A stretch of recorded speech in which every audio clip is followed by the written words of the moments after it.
This channel is proudly sponsored by Dead3 Studios, the publishers and developers of Dames of Asstoria, a tabletop RPG where you play as monster girls, experiencing high adventure in a world that doesn't fully accept them. They have recently released the Whispers of Copperich adventure module. You will find all of the links in the description and in the pinned comment. Hi! This is my review of Lucha Libre Extravaganza, issue number 1. This is a supplement for the tabletop RPG CRIME-FIGHTING LUCHADORES. If you haven't seen my review of that amazing super heroic wrestlers tabletop RPG, please check out the playlist in the description below. Now let's talk about the quality of this supplement. Everything is well written, organized and explained. The document is fully hyperlinked, so it's going to be very easy for you to navigate your way through this document. I really like the art style, the graphic design, the layout. It's in that Mexican wrestler comic book style that is baroque, but not enough to be quiche. It is quite colorful, vibrant, perfect for the theme. So overall, the quality is excellent. Now let's talk about the contents. The book starts with a luchador name generator. Perhaps your luchador is called Juan Crazy Bruiser, or maybe Pilar, the Powerful Avenger. Then you have masks of power. There are several mythic luchador masks scattered around the world. These masks are imbued with great power and grant their wearer superhuman abilities. Their origins are mostly unknown. You have masks such as the Mask of the Stalker, an obvious reference to Friday the 13th. Designed to resemble a hockey goalie mask, the owner seems to always be able to catch up with their prey. You have the power of ubiquity.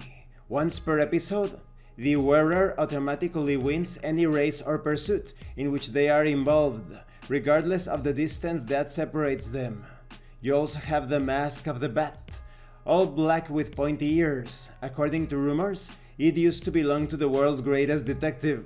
The wearer is always one step ahead of everyone else during an investigation, an obvious tribute to Batman. You have the keyword of one step ahead.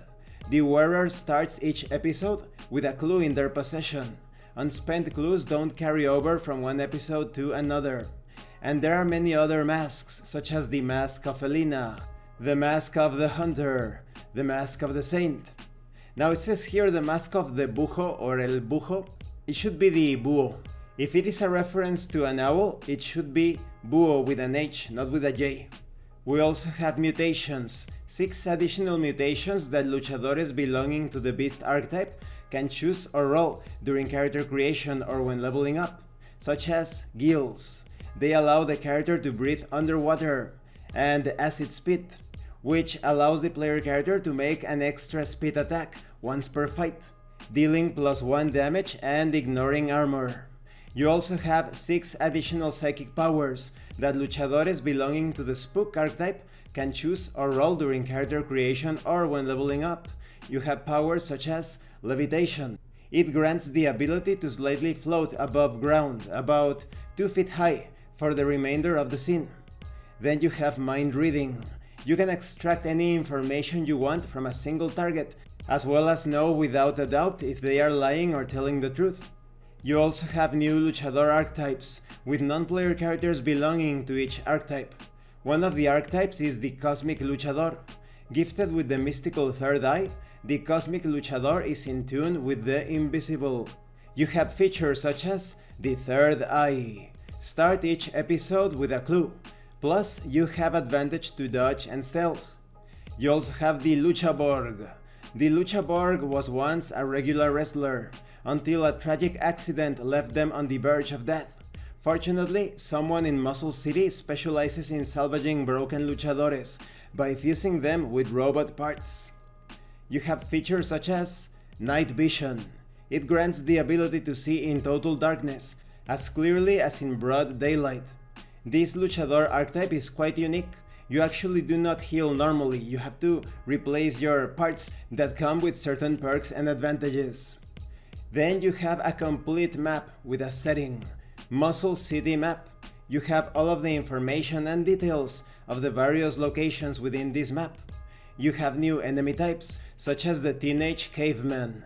This primitive, prepubescent knuckle-dragger seems to be in a constant state of exasperation and anger at the whole wide world. What they lack in personal hygiene and good manners, they definitely make up for in primal rage. You also have the Grape of Wrath. What do you get when you cross a dried raisin with a tough-as-nails criminal? Well, a Grape of Wrath. A walking, talking, law-breaking, trouble-seeking, nefarious, plot-devising, bipedal, shriveled man-fruit hybrid. You also have plenty of others, such as the Suburban Sasquatch, the Cactus Goblin, the Gnarly Armadillo. You also have super beasts, such as Muscle Mummy and Bolthead.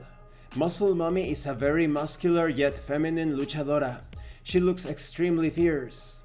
Bolthead is Muscle Mummy's personal bodyguard. There's also Roadkill and Wreckage.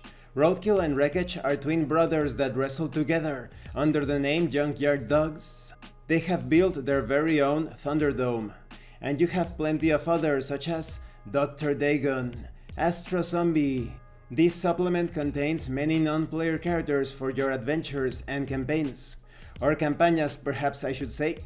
You also have an inspiration table to obtain a show that could serve as inspiration for your next adventure.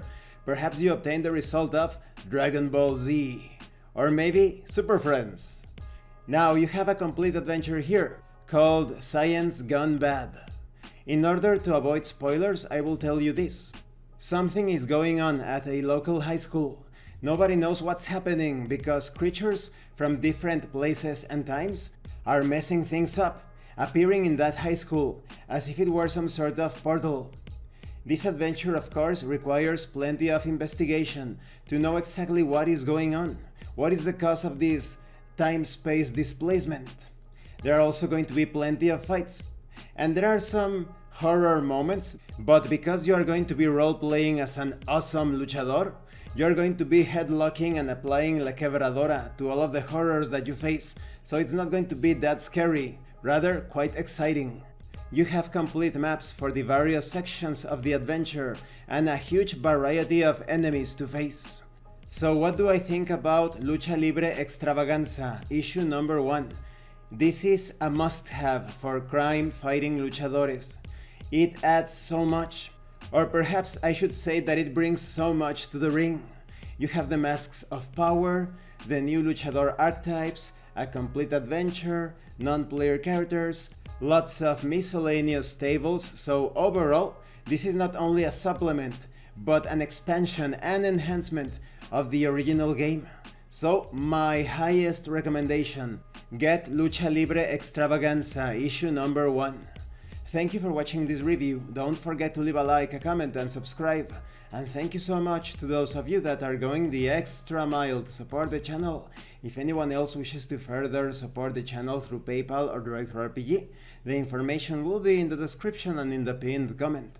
This has been Abraham L. Jaguar, a professional game master. I am currently unavailable for professional sessions, but I will put my contact information in the description and in the pinned comment for when I am available again. And remember, it is better to roleplay and fail in character than not to roleplay and fail as a player. Once again, thank you and see you later.